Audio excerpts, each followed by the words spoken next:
ഇന്ദിരാഗാന്ധി സ്മൃതി ഭവൻ, അതായത് ഇന്ദിരാഗാന്ധി അവസാന നിമിഷം വരെ താമസിച്ച വീട്, നമ്മുടെ ഇന്ത്യയുടെ പ്രധാനമന്ത്രിയായിരുന്ന സമയത്ത് അവസാന കാലങ്ങളിൽ വളരെ തന്ത്രപ്രധാനമായ പല തീരുമാനങ്ങളും എടുത്തിരുന്ന വീട്. ആ വീട്ടിലേക്കാണ് ഇന്ന് നമ്മൾ പോകുന്നത്. ആ വീട് ഇന്നൊരു മ്യൂസിയമായിട്ട് മാറ്റിയിട്ടുണ്ട്. നമ്മുടെ പബ്ലിക്കിന്, സിവിലിയൻസിന് എല്ലാവർക്കും കയറാം, ഫ്രീ ആണ്. അതിൻ്റെ അകത്ത് എൻട്രി ഫീസൊന്നുമില്ല. ഇന്ദിരാഗാന്ധി 1917 നവംബർ 19 ഇന്ദിരാഗാന്ധി ജനിക്കുന്നത്.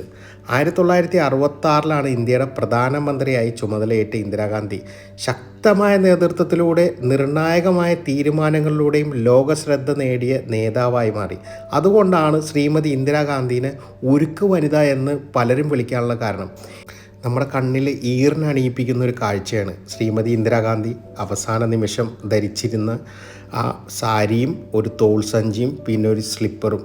അതിനകത്ത് ആ ബ്ലഡ് സ്റ്റെയിനോട് കൂടി, അതായത് ഇത്ര വർഷമായിട്ടോ ബ്ലഡ് സ്റ്റെയിനോട് കൂടിയുള്ള സാരി ഇപ്പോഴും അവർ ഡിസ്പ്ലേയിൽ വെച്ചാണ്. അവരുടെ തന്നെ സ്വന്തം അംഗരക്ഷകർ വെടിയുയർത്തി അവരെ കൊല്ലാർന്ന് ചെയ്ത്.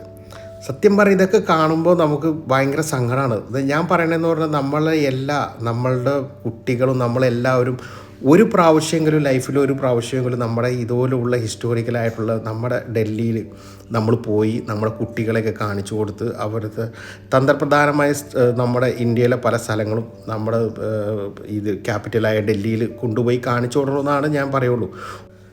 പ്രത്യേകിച്ച് എടുത്തു പറയാനുള്ളതെന്ന് ഇവിടെ കാണുന്ന ഓരോ വസ്തുവിനും ഓരോ കഥ പറയാനുണ്ട്. തീർച്ചയായിട്ടും ഒരു നേതാവിൻ്റെ ജീവിതവും ഒരു രാജ്യത്തിൻ്റെ രാഷ്ട്രീയ ചരിത്രവും ഈ ചെറിയ ഇടത്തിൽ തീർച്ചയായിട്ടും ഇതിന് പല കാര്യങ്ങളും ഈ ഭിത്തിയിലും ഈ ഫോട്ടോസിനും ഓരോ സാധനത്തിനും ഓരോ കഥ പറയാനുണ്ടാവും. ഈ കാണുന്നത് ഡിപ്ലോമ സർട്ടിഫിക്കറ്റാണ് ശ്രീമതി ഇന്ദിരാഗാന്ധിയുടെ.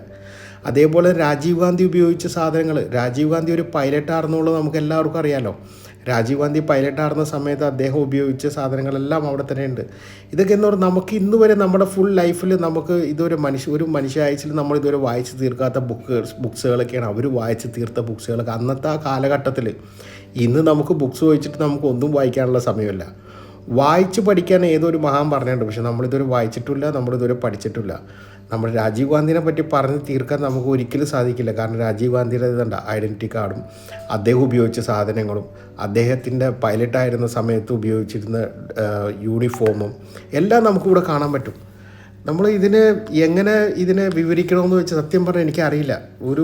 സത്യം പറഞ്ഞാൽ ഇത് വലിയൊരു സംഭവം തന്നെ. നമ്മളെല്ലാവരും ഒരു പ്രാവശ്യമെങ്കിലും വന്ന് കാണണം. ഇത് രാജീവ് ഗാന്ധി ഉപയോഗിച്ചിരുന്ന കോലാപ്പൂരി സ്ലിപ്പർ, അതേപോലെ അദ്ദേഹം ഉപയോഗിച്ചിരുന്ന മറ്റേ ഖാദിയുടെ ജുബ്ബ, ഇതെല്ലാം നമ്മൾ ഒരു കാലഘട്ടത്തിൻ്റെ ഓർമ്മയായിട്ട് നമ്മുടെ വരും തലമുറക്ക് നമ്മൾ ഒരു പ്രാവശ്യമെങ്കിലും കൊടുത്ത് കാണിക്കണം. അതിലും